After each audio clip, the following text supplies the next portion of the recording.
ole tuna chuanin e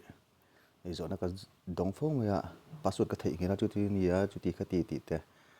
ka password ka hreto lo Facebook password ti te khatiang kha awm phong ya cha chun hei kan password te pe kan lo thei ngira ni chuain a hriat dan en dan kha ol sam takin oma chu chu tuna hin kan lo soi dona ngun takin in lo enanga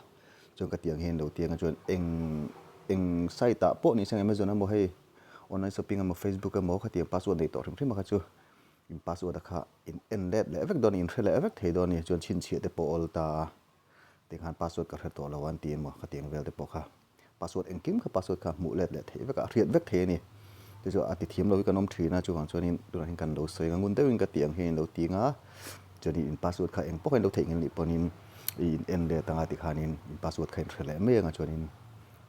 in login thei lai mai don ni eng vak ma ti vak kha ngai lem lo wa mail train kan lu tanga gmail ha in lu tanga to nei helai achaka mi te helai mi chunga mi he mi var te hi ta he mi te hianin in click anga chun hei manage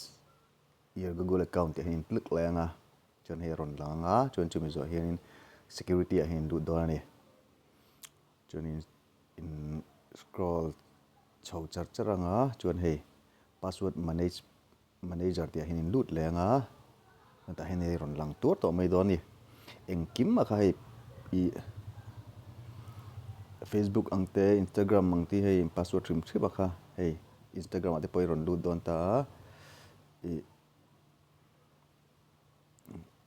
intina Instagram ate poi ron lut don ta ha ti khan hei a si vek thei ta hen hei helai mit lem te hin mu nga chuan password kha ron lang mai don ta chan chu tu chuan ka password khan lo reve palang ti ka hlaw karon sin kher lawanga ti khain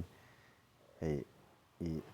feed pro te po ti khain hei lu tang hei silai mi te khain met me nga email man chuan hei ron langa chuan ta hen in password kha ron lang mai don ti khain chin chianga ti khan hei in lu na hrim kha hei Amazon ate po ta sang hei ti khan hei password khala hei sin tur kha om ta vek ta ti khan in chin chia to mai don ni hi zona ka dong fo wa chuang chuan karon siam la lo kani atong ka pikan lo ta hin ka tiang khain lo tianga ti chuanin in password kha in reve ka ngai chin chia to mai do ni atong ka pikan om ta karon siam la lo kani lo me chuan video hi takina